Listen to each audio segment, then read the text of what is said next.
Live from the Washington, D.C. area, it's the Inside Scoop. All the news that our viewers want to know. Now, here's the host.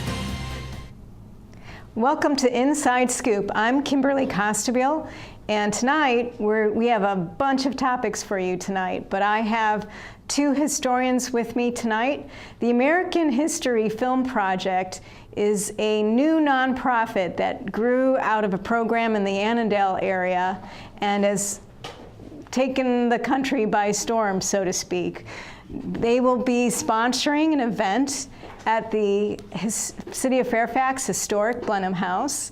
And today I have with me two historians. One is a junior historian whose work is going to be featured in the exhibition on May 21st. And the other is Andrea Lowenwalter, a representative of the Historic Blenheim House. So here we have Marisa Williams.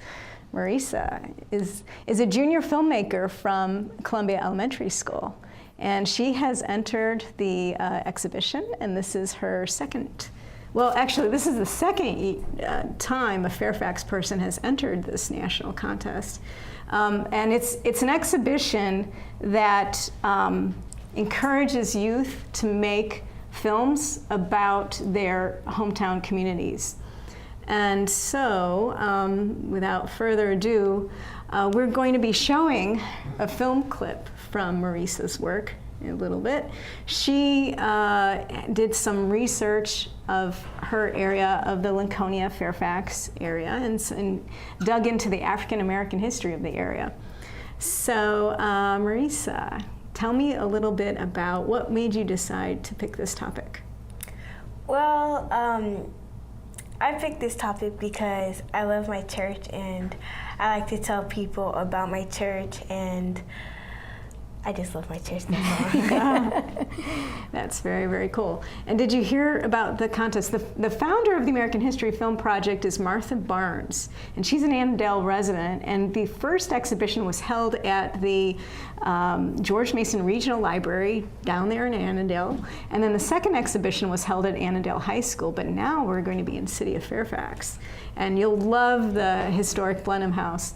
So it's a wonderful venue, and we're excited to be there, to be invited there on May 21st.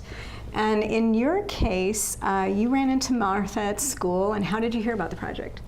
Well, she said, Marisa, would you like to talk about your church and talk about your church? And I said, yeah, because I know my mom, she would love it, and she'll because she loves to tell people about her church, and she just said it. Very cool. Well, what's unique about Marisa's church is it's a historic church. It's at the crossroads of Columbia Pike, and it's near where a lot of folks might know where the Harris Theater is. But the name of your church is? Mount Pleasant Baptist Church. Right. So Mount Pleasant Baptist Church is a historic African American church, and we'll see a little film clip from what Marisa was working on. But there's a historic cemetery right behind the church. And I think it'll be rolling, yes. Hi, my name is Marisa. Mount Pleasant Baptist Church was founded in 1867 by free slaves who traveled to Alexandria, Virginia, seeking a new way of life. The good character of these freed men impressed a wealthy landowner named Charles H. Brown. He sold them 60 acres of land on which to build their homes. He then donated 1 acre of land to build a church for services on Sunday and a school during the week. This land was deeded on September 7, 1867. Mount Pleasant Baptist Church started as a log cabin.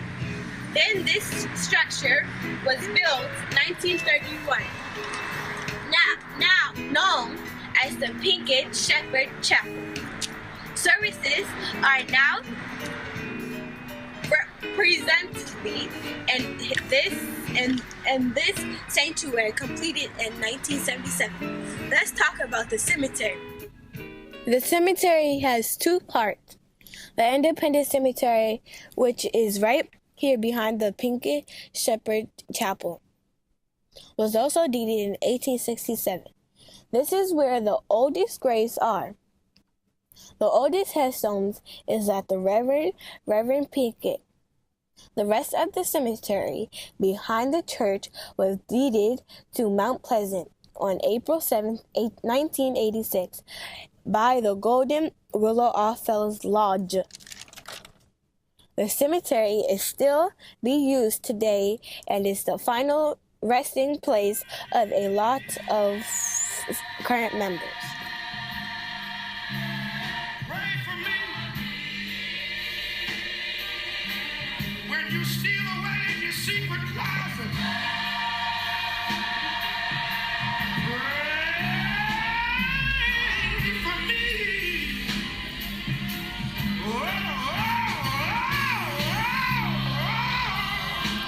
This is my church's historical cemetery. My brothers and sisters, please pray for me. Very cool. Illinois. A town known for its humble nature and So we saw some old From its tombstones wide in there, open fields of grain and to its what were those old tombstones? Well, some of them were they had, some of them they had old pastors and military people in there, and they just had lots of people, and I thought it was cool because some of them, they were really old that you can't really see their names, and that's how old they were, and I thought it was just cool to be learning about it too. Yeah, very cool. Now, from what I studied, is they have some from the 1700s and 1800s. Because what happened was a lot of the slaves from the Alexandria, when they were set free, the first thing they did with any extra money or inheritance that they got or gifts that they got when they were set free is they moved to that area of Lincolnia and Annandale, and they moved in that part of Falls Church. So that's what's neat. So they were given, some of them were given the land as gifts, and some of them had to buy the money with the very little money that they saved. They bought the land, but they were actually out there before a lot of people are out there now. So they were the first ones out there, and they farmed and they made it happen. So what's neat is that the church building is relatively new, but it used to be a log cabin. Yeah. So that, I like that about your film. Now, you said that's a first draft of your film, and you made a new one last weekend that you'll be showing in a couple of weeks. But you said you were able to interview some folks who were historians, and tell me about that. Well, some of the people I interviewed was Trustee Gordon. He we interviewed and videoed on. He talked about the history of the church, and one of the parts was, I said to him, what was the best part about the history of the church? And he said, one of the parts, he said, well, it was feeding the homeless, and it was the downstairs, and they had, like the homeless, they used to lay blankets out for them and feed the homeless. And he said that when he was little, there's a nursery, and he said that they had a bath, because in the main chapel, there's a bath in the back, and that wasn't there. So there was a nursery in the back, and there was a tub there, and he got baptized there. And I thought that was cool. So they did the baptisms and they took care of the homeless. That's awesome. So that's neat. And there was a lot of, and from what I understand too, is that there's an education component. A lot of folks got to learn how to read, and so the church became an education center for a while too. So that's exciting. So now, Andrea, tell us a little bit about the Blenheim House, where the event will be held. All right. Well, historic Blenheim is not unique, but in this area it is. It is a Union soldier graffiti site. How many people can say that? It's basically, this was a house that was built about 1859. It was built and owned by a man who, Albert Wilcoxon and his wife, Mary. They were secessionists. They also were slaveholders. They owned 6 enslaved people, and unfortunately, that's the part of our story we know so little about. And I'll get back to that in a second. But what we do know about is what happened to them during the war, even though we don't have letters about them. The family, we do know that they ended up leaving after some damage was done to the house, after it became, Union troops came in, and eventually Union troops controlled the area. When they came in and controlled the area, over a couple of years' time, they wrote all over the walls of the house. And so that's where we get our graffiti. And the house was lived in by the same family until 1997. Mm-hmm. And then the city of Fairfax purchased it in 1999. Though it went from a 12-acre, what is now 12 acres, that's only part of what was a 367-acre property. Right. We have so much information on the soldiers because of archival information, bits and pieces about the family through legal documents and such, but the hardest and most frustrating part is not knowing about those who were enslaved there. We know from a slave census that there were 4 men and 2 women. We know their ages. We know their, obviously their gender and whether they were black or mulatto, but other than that, we don't know who they were. But sometimes you have actors come to the house and you have reenactments. And tell me about the reenactments coming up, because what's neat about this exhibition is you're being brave, because you're one of the first ones to enter this year, and other kids can come to the museum and with the camera and shoot history by shooting the reenactments. And they can interview someone who's an actress acting like a slave, and they can interview someone who looks like a soldier, and they can take different angles of the stories. Exactly. Nurses, medics, so forth. Well, in the our modern building on the site, the Civil War Interpretive Center, where we have a gallery and actually replica of the best graffiti, which is up in the attic, we have a room where we hold different talks and such. And we just the other day had a woman named Lillian Garland who was portraying Elizabeth Keckley, who had been a former slave and was the seamstress and friend of Mary Todd Lincoln. To watch. And good. When on April 30th. We need to go, but Okay. we will be back. We will come back. I want you both to come back next month. So when your film is finished, I want you to come back and show that to us, and it'll be at an exhibition at the Blenheim House May 21st. And we're looking forward to seeing you there. Too many women get hit by their boyfriends and husbands. Too many women are pressured into having unprotected sex. Half of the people in the world living with AIDS are women. It doesn't have to be this way. Together, we can change this reality. Let's strive for a world free of violence.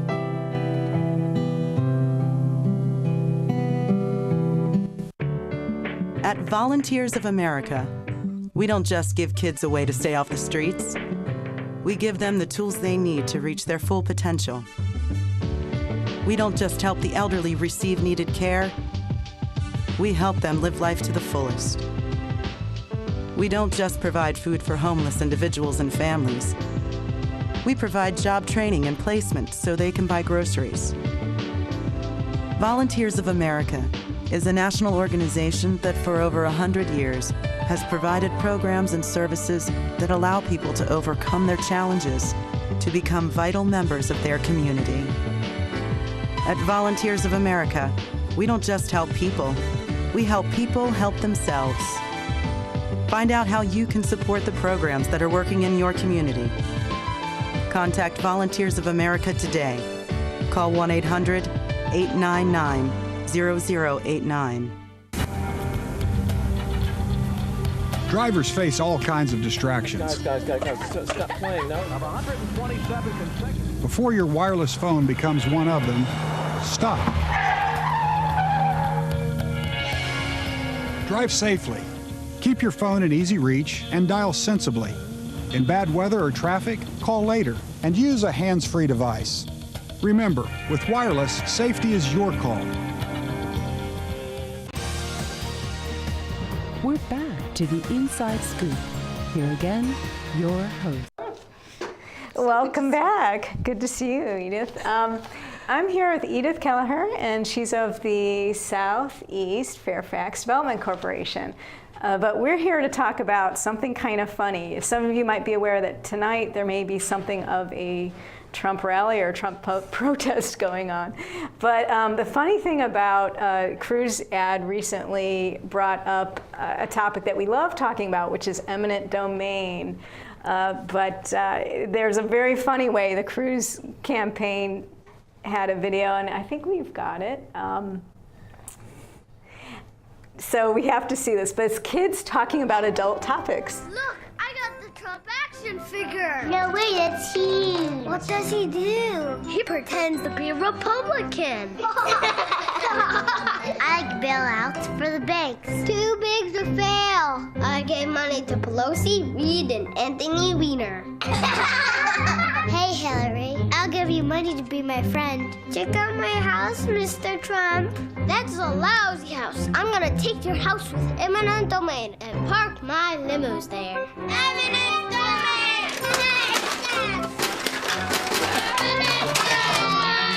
We wouldn't tolerate these values in our children. Why would we want them in a president? Eminent domain! Look, I got So I thought the kids were hilarious. I had not seen that before. You mentioned it to me, but I hadn't watched it till yeah, now. It's great. So I was constantly want to go, eminent domain. So anyway, so that's why I'm saying it's like kids talking about adult topics. So eminent domain was not really a household word much before that, unfortunately. But in Virginia, it was a huge issue. And so we wanted to talk about in Virginia, we're safe. No matter what happens, there's not going to be a casino next door to you. However, the Virginia Constitution was strengthened a bit, which is a good thing, but there are also some unintended consequences with some of the language. Because making law is a lot like making sausage, and you don't want to watch it happen. So sometimes people throw in things and then they don't realize that it may actually complicate things more. So Edith, on eminent domain, what happened with the Constitution, and there's some things that might affect development. Well, Kim, back in 2012, the Virginia Constitution was amended, and it went to a voter referendum statewide. The only people, I think, who voted against it were those of us who were local elected officials and government people, because you know I'm also on the town council in Vienna. It was a reaction to the U.S. Supreme Court Kelo decision, which came out of Connecticut. And in that case, and in some other states, this happens as well, where the government will buy property from one private party and sell it to another private party for redevelopment. And the Supreme Court said that that was a legitimate public purpose, the redevelopment was. That's not something that had been done in Virginia. From all the elected officials I know, we're all loath to use eminent domain. The unintended consequence is that the law said that the taking shall be the minimum required for the project. And we saw this in Vienna, a potential issue with this, where in the past, for example, VDOT, Virginia Department of Transportation, if they were doing a road project and they were intruding upon a property, maybe they could take the entire property and pay the owner for that. And I was in a meeting with citizens last year where a homeowner said, you're taking enough of my land that it makes it difficult for me to stay in my house. Can't you just buy my entire property? And the answer was, no, I'm sorry, we're not allowed to do that anymore. So it does make for some tough circumstances for people in unusual situations. So ironically, it's less of a value if they sell a sliver of the property versus if they sell the whole property. And so, so then that almost leaves them in a stuck position. The value of the property has had such an impact from the portion that was taken. And they might be right up against a sound wall or whatever, in this case of I-66. Right. That's intense. So what would be the impact on what you do, which would be redevelopment and encouraging folks to? Well, ultimately, we are going to be widening Richmond Highway. We have, it's on the list of projects to do. Right now, there's a 2.5-mile section that's still 4 lanes, separated by a painted double yellow line.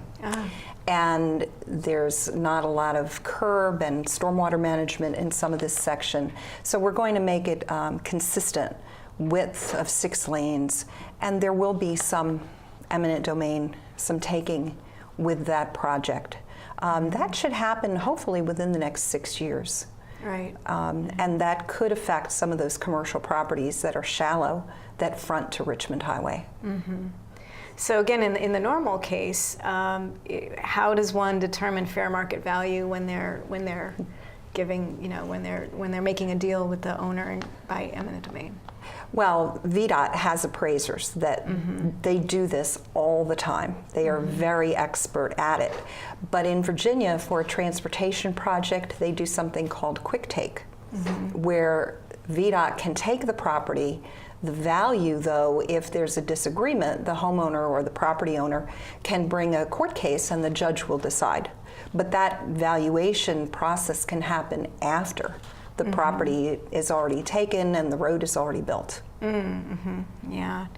Now, and then in the revision, though, the way it was recently written, the good news is that very often you can't switch a private property for another private property. And is that even in the case of blight, or except in the case of blight?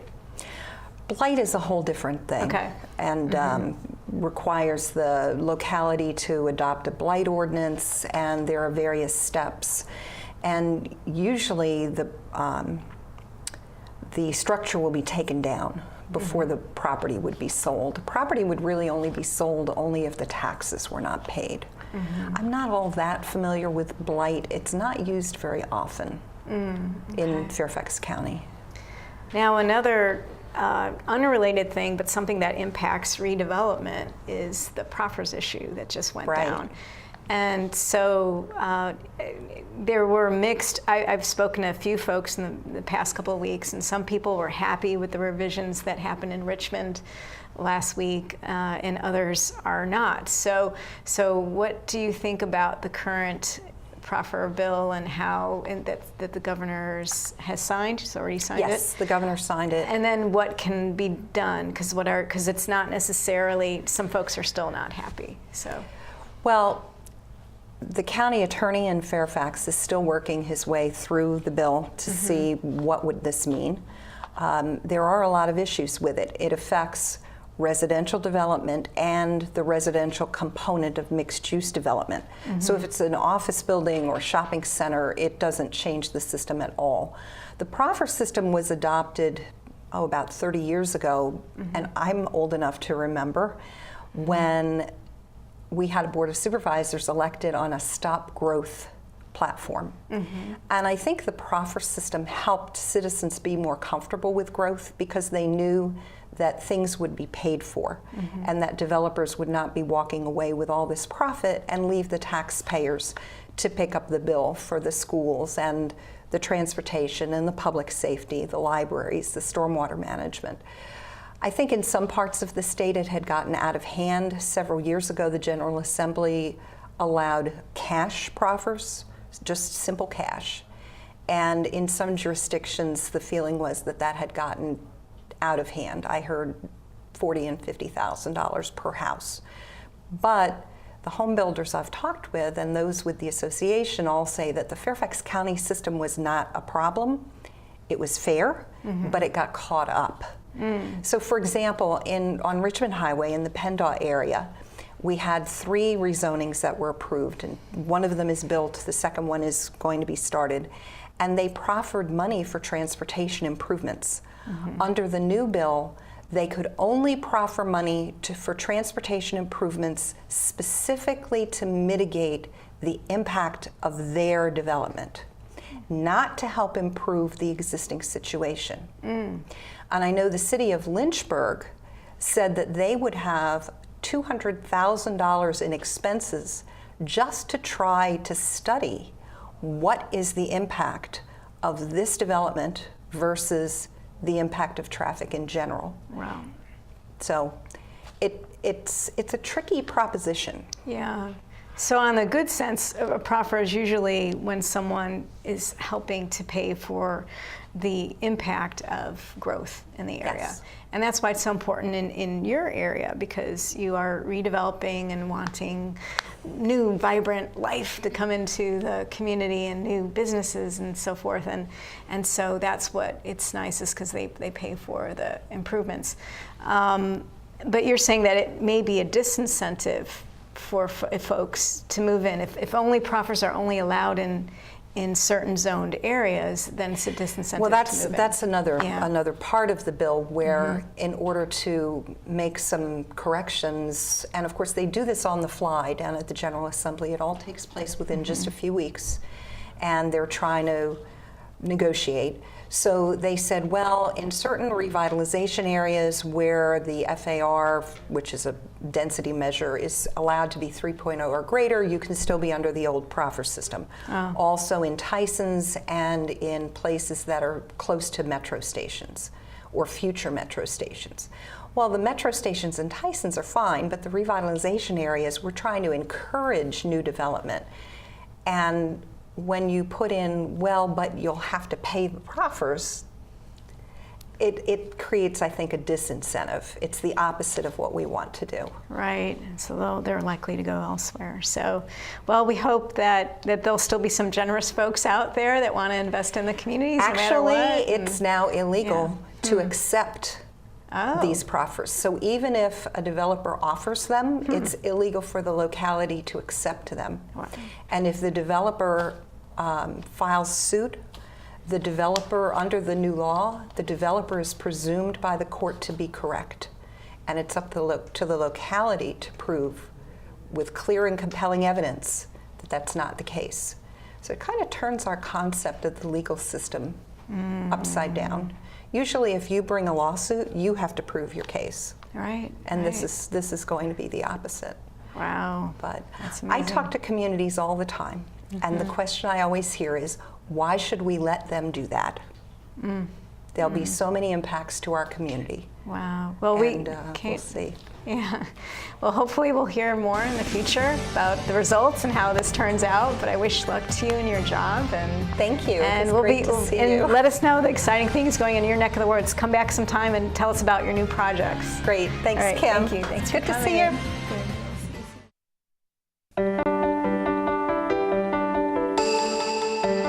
I helped turn my child's public school into a whole new kind of school. One with a curriculum that really motivates kids. One that has extended hours, 6 days a week, year-round. With loads of academic, cultural, and recreational activities. One that has support services like medical and dental right there. A school where parents' involvement is encouraged, where teachers have more time to teach, and students are excited about learning. There's just one problem. My child doesn't ever want to come home. You can help turn your school into a community school for excellence. Find out how. Call 1-877-LOVE-TO-LEARN. It's coming. Right to your neighborhood. And when it does, you may be surprised.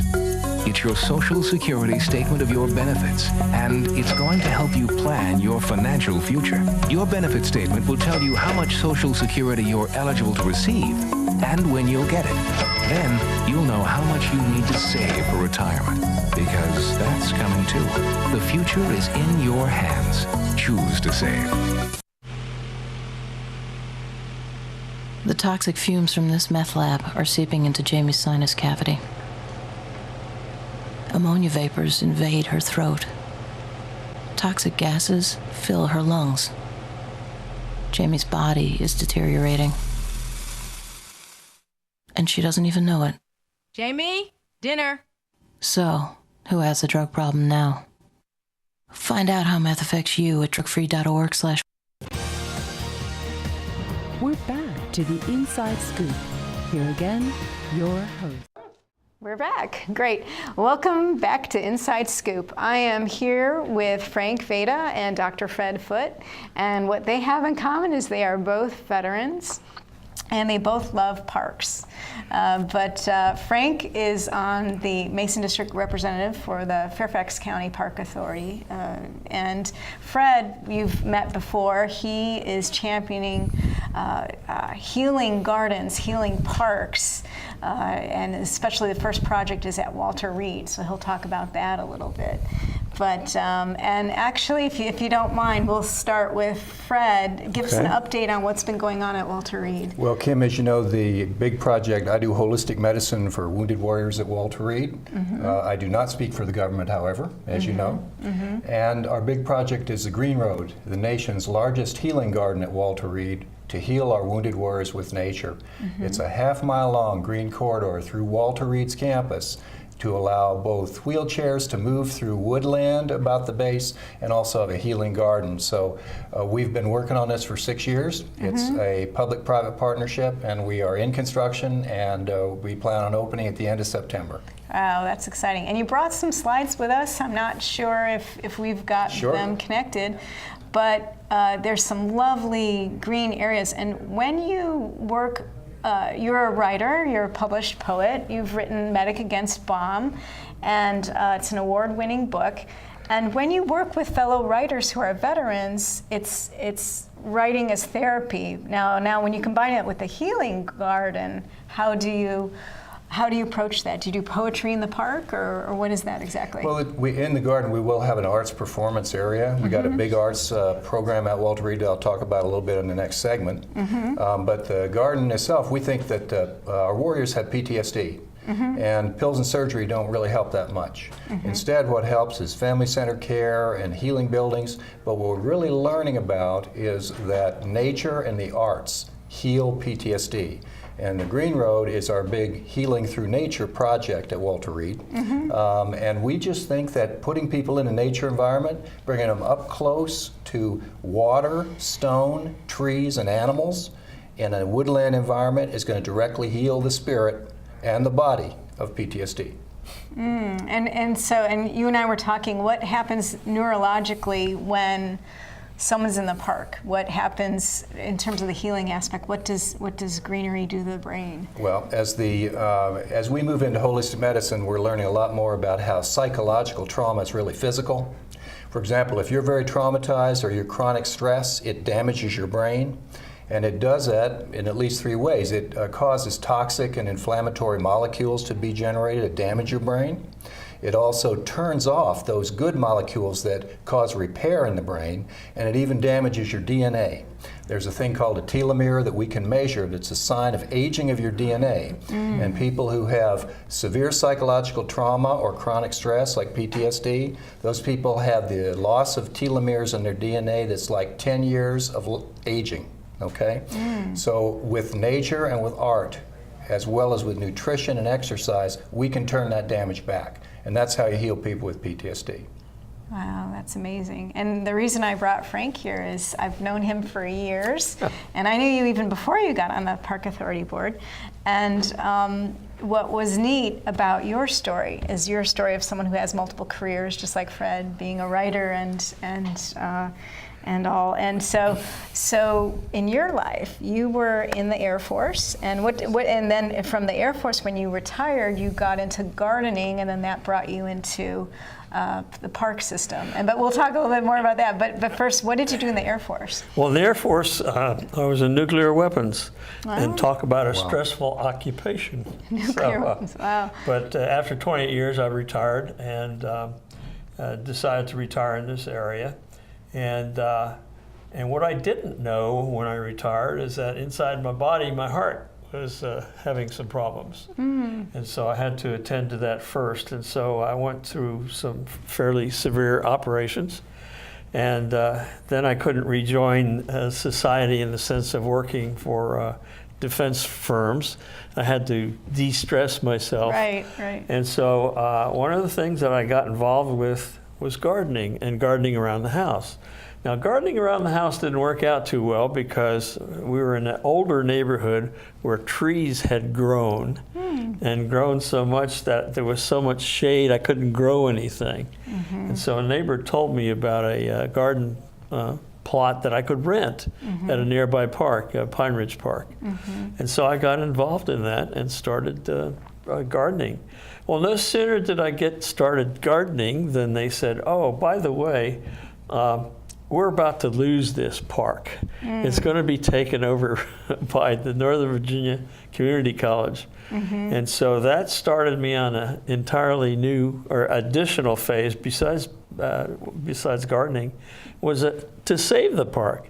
And so a bunch of us got together. We were known as the Green Team, and we energized the neighborhood, the gardeners. We had also people on in the park who were soccer teams. We had Little League, and got all these people mobilized and went through the system and took it all the way up to the Board of Supervisors and ended up stopping this development and ended up saving the park. So that was great.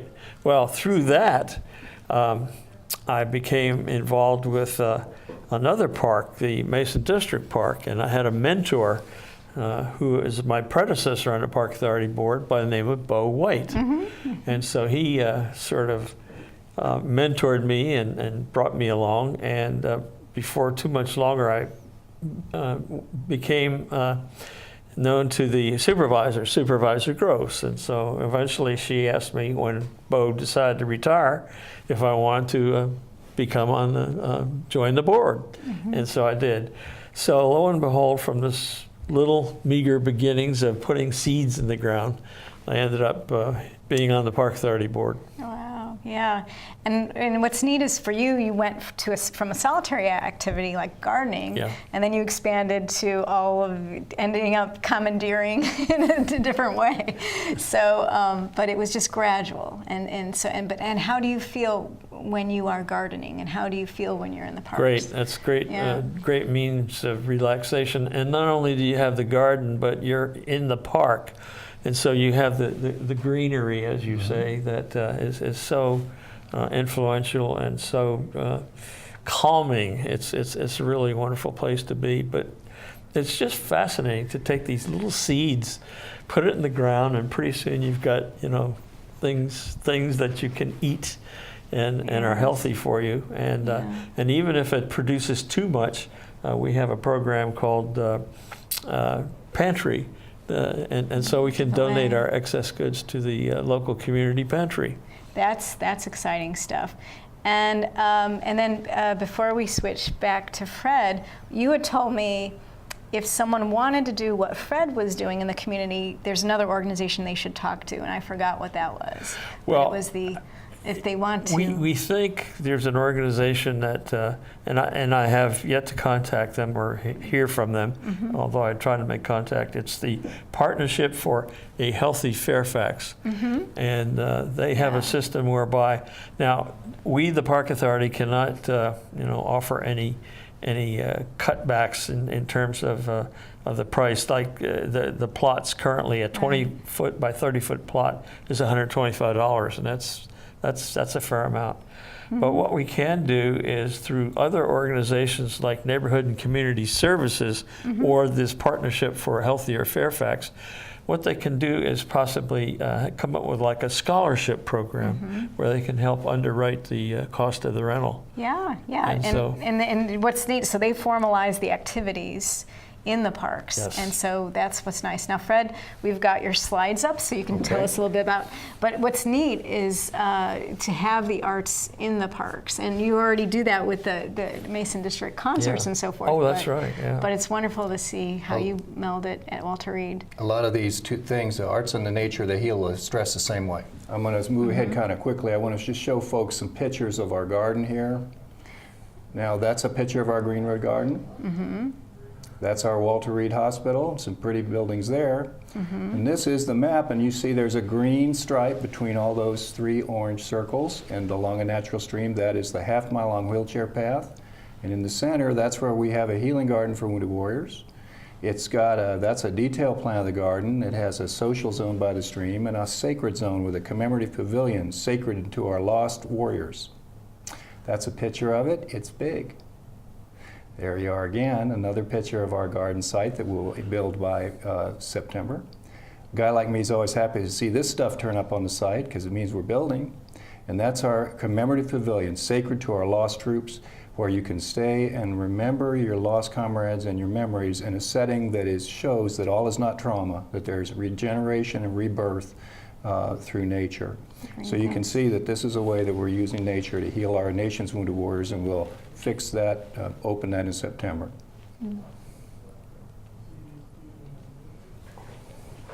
That's lovely. So, yeah, and I like how the architecture just blends in with it. And that actually reminds me of Green Springs absolutely. And how the Botanical Garden building fits in with the landscape. So you've got the historical house in Green Spring, and then you've got the Botanical House, and that's just beautiful, just blends in with the trees and the little trail behind there.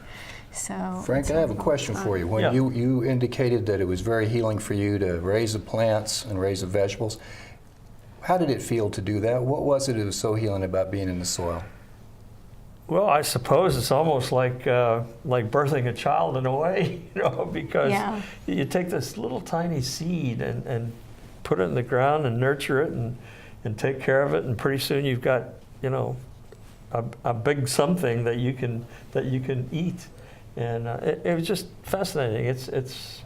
I never did that all of my career. I just never had the place or ability to do that until I retired. So it's just great. So it's a relaxing other part of the brain when the warrior side of your brain has been in overdrive. Yeah. So you get to do some nurturing and some other things. And research has shown that those pathways that cause damage to the brain from chronic stress and trauma, they get turned around if you're in nature or even walking in a forest and enjoying a natural environment. Good. Well, in our next segment, we're going to talk a little bit more about trauma and the healing nature of parks, but we're also going to talk about how to heal kids of their traumas. So, but thank you, Frank. I hope to talk to you again in a few months. Just let me know when there's a cool activity and we'll promote it. Fair enough. So we want to maybe visit you on live. Very good. Great. Thank you. Thank you.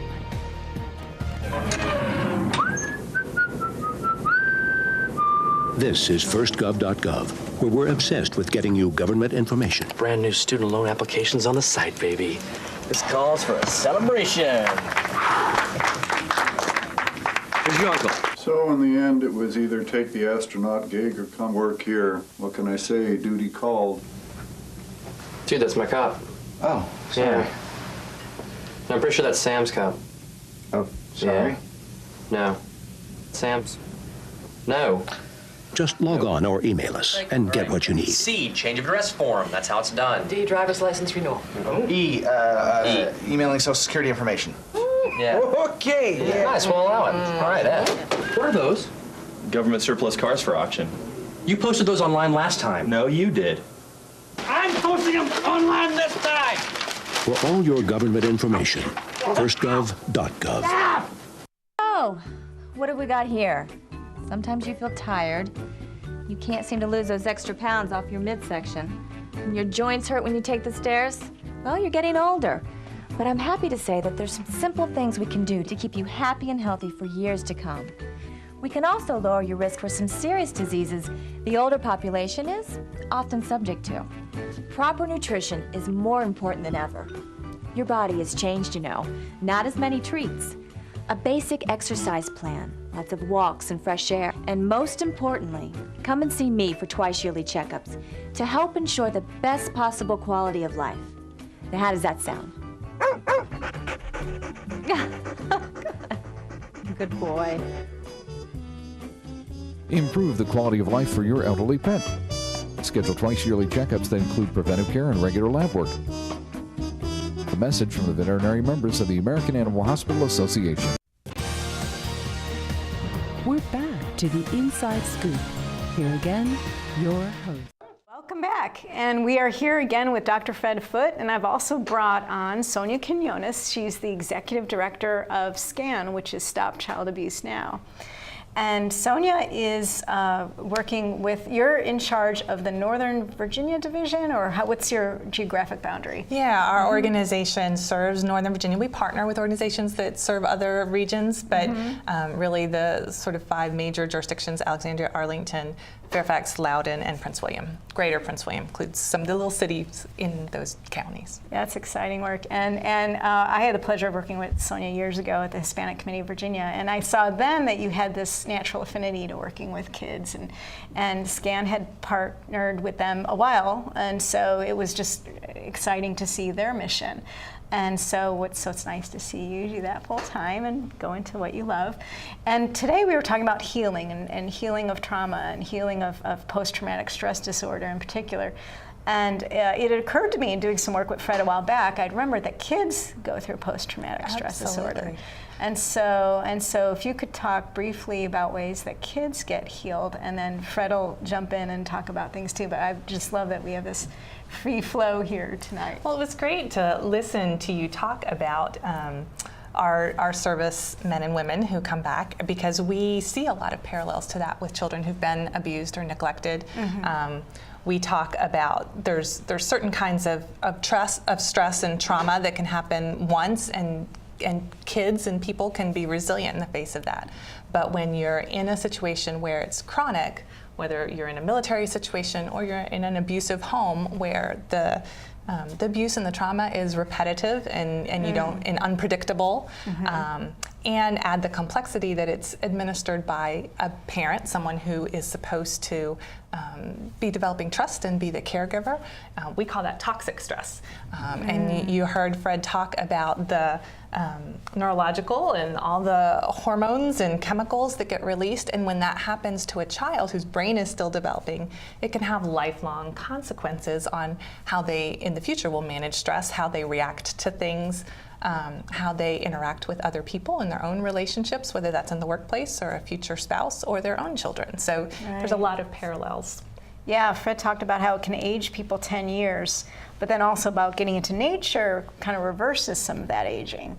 So, and I remember talking to you about when a child finally gets into a stable home, how being with a stable set of parents or having great teachers and counselors, that relationally makes something heal neurologically. So if you could explain a little bit more about that. Well, the number one factor that helps a child heal from that trauma is a safe, stable, nurturing relationship with a non-offending caregiver. So whether that's the other parent, whether that's a relative, whether that's a foster parent or an adoptive parent, whoever can be the person who can provide that safety and stability. And I think in some ways you are finding that you can create some safety and stability through nature too. And the second thing we talk about is helping children regain a sense of control. And you heard your last guest talk about how planting seeds and nurturing something into life sort of restored some of that sense of control, which is so important to our ability to become resilient, to be able to bounce back. There are going to be stresses and setbacks in life for all of us. We know that. So the key is learning how to be able to bounce back from that. Wow, that's amazing. And that reminds me of when you and I worked together years ago, around September 11th, we were working on Project Resilience. So a lot of the whole city was stressed. And so it's just amazing. But when kids go through prolonged years of stress or stress at an early age at 4 years old, that's what's intriguing. It's like, how do you reverse that and how long does it take? Well, every child is different. It depends on lots of different factors, but the key one is developing that sense of safe, stable home and safe, nurturing relationships. Like you said, that can be with parents, it can be with relatives, it can be with a teacher, it can be with a pastor, it can be with a neighbor, but having those healthy relationships help children begin to heal and to create their own image of themselves. And I had a friend who enjoyed animals. She enjoyed working on a horse and just that sort of thing. So maybe she wasn't ready to be with people, but she liked either nature or being just grooming a horse. And she felt the animals respond to her in a safe way. Absolutely, very therapeutic. So it's intriguing. I love what you guys do. So next month is Child Abuse Prevention Month. That's right. And so you're doing some special things to make folks aware. We are. The pinwheel is the symbol of child abuse prevention, and it's a symbol of great childhoods. The pinwheel is sort of that carefree symbol of the type of childhood we wish for all children.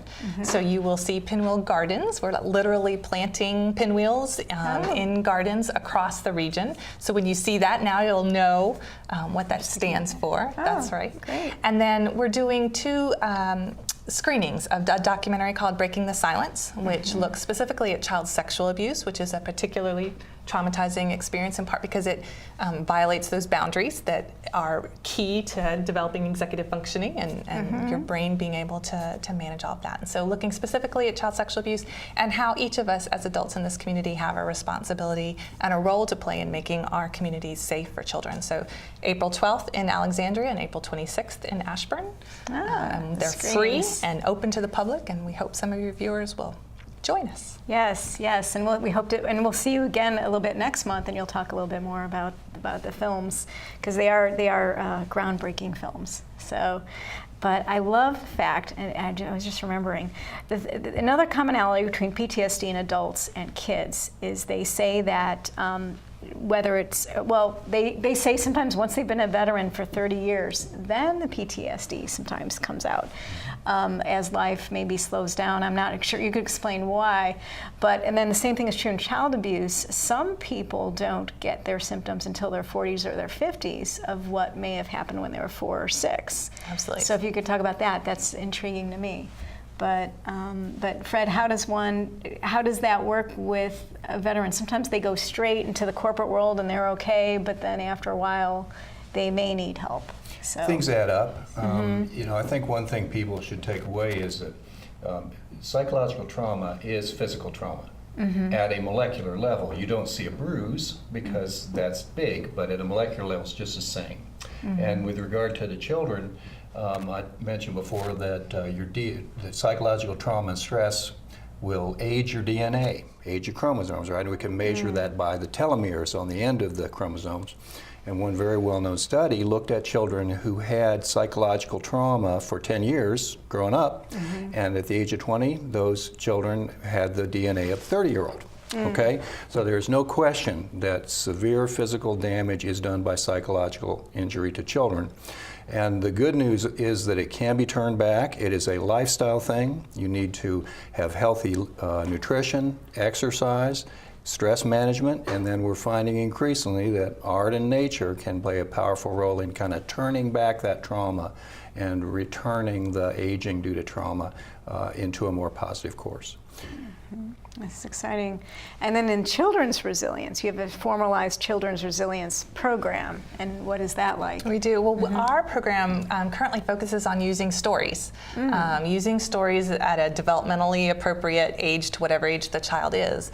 But we've developed some questions that go along with books, and we have books that are preschool and books that are for young adults, sort of preteens and young teens. But being able to use that story, which kids can get involved in, can get wrapped up in, but use it to also then pull out some of the problem solving, some of the relationship issues, some of developing empathy, to help kids build some of those skills that are key to resilience.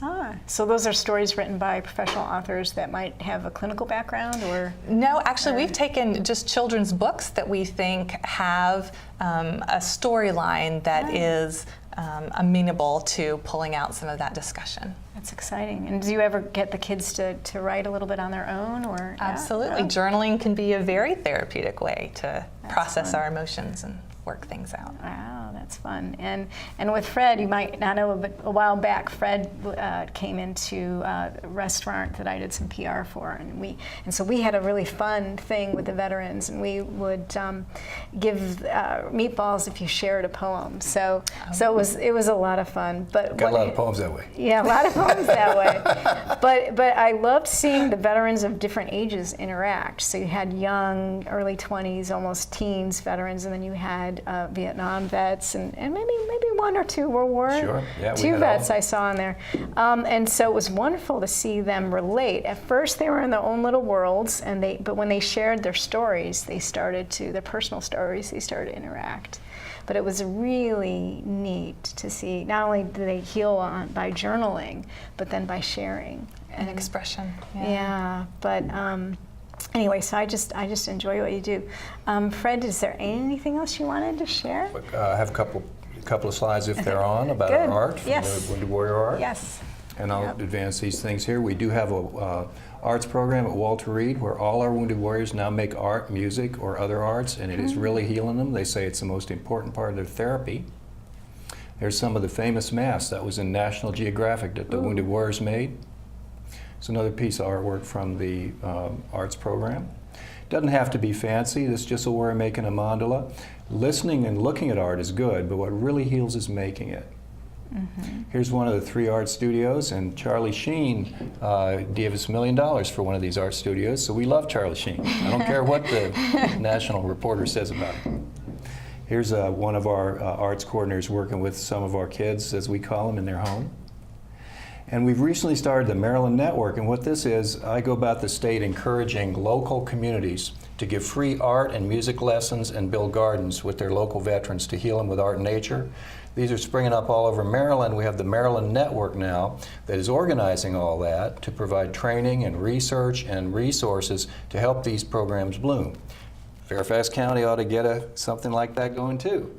And I'm happy to be contacted through the website that's on, which tells everything I've told you today, as well as my poetry book, and steer them towards perhaps some groups that might be interested in organizing a Virginia State network of arts and gardens for veterans, along with supporting the great work you're doing in the children who have suffered abuse.